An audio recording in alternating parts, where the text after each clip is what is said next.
Just as the 250 West Championship is all but out of reach for anyone except Christian Craig, we get a full reset and a whole new class of young and hungry 250 riders to take the gate in Minneapolis to kick off the 250 East campaign. 68 riders are signed up as of Monday to try and fill the top 40 this weekend, and I have to admit it's a bit overwhelming. So here's a walkthrough of what riders are on what teams and a brief breakdown of their accolades and goals coming into the season.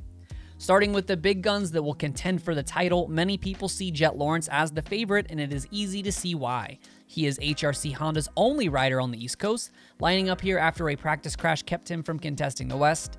After winning 2 East Coast rounds last year, in addition to the shootout finale, it is title or bust for the young Australian rider. Star Racing Yamaha came into the season with both defending champions in hopes of repeating on both coasts, but Justin Cooper is out after a preseason crash, leaving the weight of the title hunt on the shoulders of Jeremy Martin.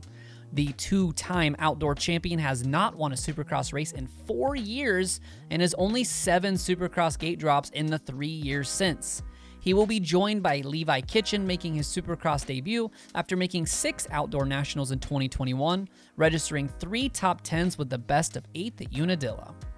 Pro Circuit Kawasaki continues its hunt for its first title since 2017. Leading the way is Austin Forkner, who looked like a surefire champion after winning the first 5 races in 2019, but has won only 4 main events in the injury-plagued seasons that followed. Joining him is Cameron McAdoo, who finished on the podium in the West region last season after winning his first Supercross race of his young career, and highly touted amateur Jett Reynolds finally makes his pro debut on the 124 machine. Hard to believe it was nearly 5 years ago in 2017 that Jett won the Super Mini class at the Monster Energy Cup, and he has not been seen on any of the biggest stages since. Rockstar Husqvarna brings 2 riders to the East Coast, led by number 24 RJ Hempshire with title aspirations for himself.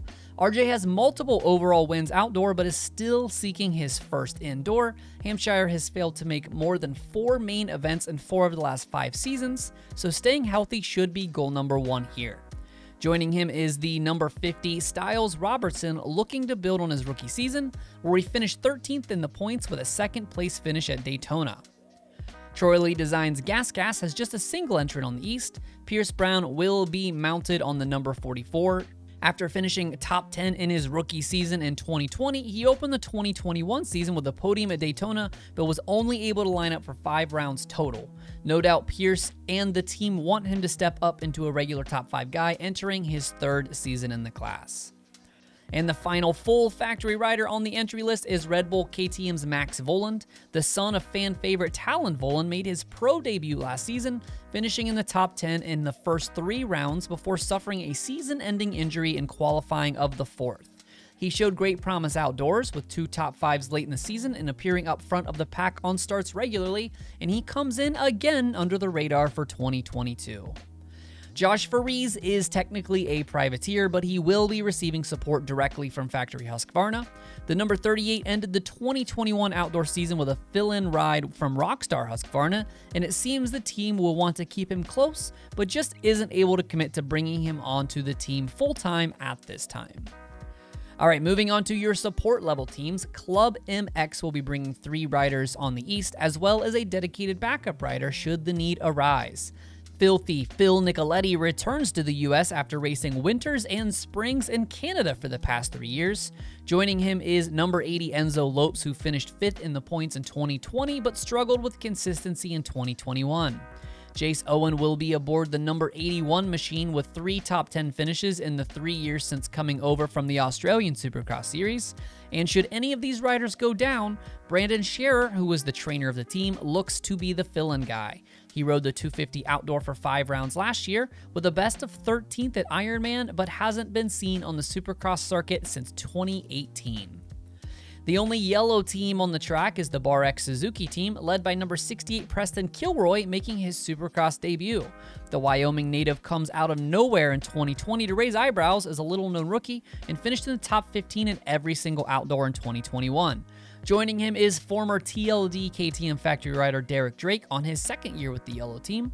He had surgery to repair a very serious heart condition last season after finishing 8 of his 9 rounds in 2020 inside of the top 10. So much red is going to fill the midfield of this class with multiple Honda teams racing east. The first is the Prmx Honda team, who has become arena cross specialists, and they bring their 4-man team to the 250 East division. Kyle Peters has been a staple in the top 10 for the last few years, in addition to winning everything he has entered in the arena cross series, and looks to continue that success on the 3rd year with his team. Josh Osby returns as his teammate, also a fixture in the top 10 last year, failing to finish outside of it only twice in 9 rounds. With them is fan favorite Cody Schock, who really surprised fans last year with a top 10 finish in the points after looking so uncomfortable the year before, and making his pro debut is number 140 Colin Parks, who finished 2nd in the Kicker Arena Cross Series last year behind his teammate Kyle Peters and expects to be a feature in the main event. Mitchell Oldenburg will swap spots with Vince Friese on the Little Machine for the Moto Concepts Honda team, and he expects to immediately compete. Last year, Mitchell lined up for 7 250 rounds and finished in the top 10 every main he finished, ending the season on a high note with 2 top 5s. Firepower Honda is a new name for the former Muck-Off Honda team that Justin Brayton headed last year. This year, they will bring 2 riders fresh off the back of factory team experience themselves.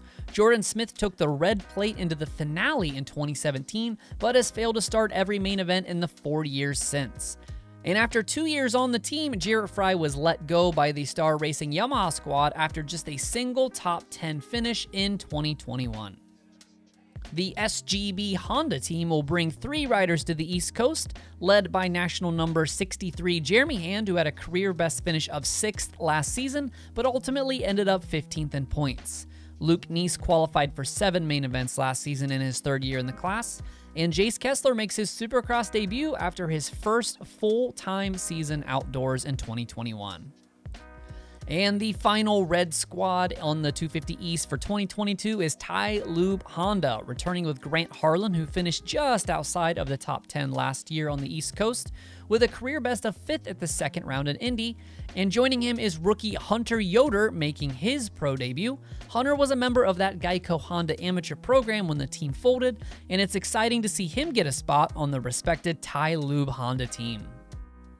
The second and final Yamaha support team is the 3D Racing Yamaha squad, famous for their blue plastics and orange wheels. They will have just a single rider this year, with Devin Simonson aboard the number 76 Yamaha. The North Carolina native competed in 5 main events, all in 2021, with a best of 8th in Indianapolis. Team Green Prmx Kawasaki brings 3 riders to the East Coast. Hunter Sales actually attempted to line up for the Anaheim 1 opener, but he was injured in qualifying and thus is allowed to instead compete on the East. Justin Thompson missed the entire 2021 season with a torn ACL, but scored 3 main event appearances in 2019 and looks to bounce back. And making their U.S. Pro debut is Julian Bennick, who has most recently been seen racing in Canada. Privateer hero Rami Alves will have team support this year, riding for the Invictus KTM team. In his 5th year, Alves expects to make every main event and compete near the top 10 week in and week out. And joining him is 3-time Brazilian motocross champ Chao Lopes, making his U.S. Pro Racing debut in 2022. The Rides Unlimited KTM team boasts a 3-rider stable led by number 604 Max Miller, who qualified for 3 main events in his first year of Supercross in 2021. Joining him is Jack Chambers, making his Supercross debut. Jack is currently being trained by the 2-time 250 Supercross champion Zach Osborne and could be an LCQ wildcard this season. And the 3rd and final rider on the roster is Brian Su. The longtime MXGP rider makes his move to the U.S. for the 2022 season after finishing near the top 10 in most of his MX2 career. Josh Cartwright is the lone 250 rider aboard the Mad Parts Kawasaki team that is run by 450 veteran Bubba Pauley. Josh was a staple of 250 main events in 2017 and 2018, but has unfortunately only made 5 main events in the last 3 seasons combined. A few privateers of note lining up in Minneapolis. Scott Meshy will be supported by the TPJ team. National number 42 Ty Masterpool was supposed to be racing with the AEO Powersports KTM team on the West Coast, but appears to be taking the privateer path on the East Coast instead after an injury. John Short brings his mustache swag to the class on a privateer Honda. Marshall Welton was the 250 Canadian Triple Crown champion in 2020 and runner-up in the 450 class last year, and is scheduled to go in Minneapolis, but I don't know how much of his Thor Pro Circuit Kawasaki support he will be receiving in the States. Hardy Munoz made 2 main events with the Team Solitaire Yamaha squad last year and is racing a Monster-sponsored Kawasaki for 2022. Lane Shaw will bring national number 89 into the class on a privateer KTM after making 5 mains last season. TJ Albright made the first 3 mains last season before an injury cut his season short, and he will line up on a privateer Kawasaki this season. Curran Thurman earned a top 100 number in 2020 with 6 Supercross main events, but only qualified twice last season and will race privateer number 191. 2-time Arena Cross UK Pro Lights champion Joe Clayton comes across the pond to make his US debut. Vinny Lahovey lines up racing a Kawasaki for the first time in his career. And last but certainly not least, fan favorite and YouTube wizard AJ Catanzaro will drop down to race the 250 class for the first time since 2017, and rumor has it he will even throw in a round or 2 of 2-stroke action for good measure. Wow, if you made it all the way to the end, you are super dedicated. That is 53 riders that all expect to make the night show, and at least 35 that expect to be in every single main event. Let me know who you have for the title on the East, and if you have a more unknown guy that you think will have a breakout this year, drop those guys below. And while you're commenting, be sure to like the video and subscribe to the channel for more race news and analysis like this. If you value the content I put out, feel free to check out the Patreon in the description. Just $1 per week helps feed a starving motocross fan and enters you into a drawing to win race used and autographed memorabilia like this Christian Craig plate from his race-winning bike that will be given away for the month of February. Thanks as always for watching RotoMoto. My name is Donnie. Keep it pinned to the weekend.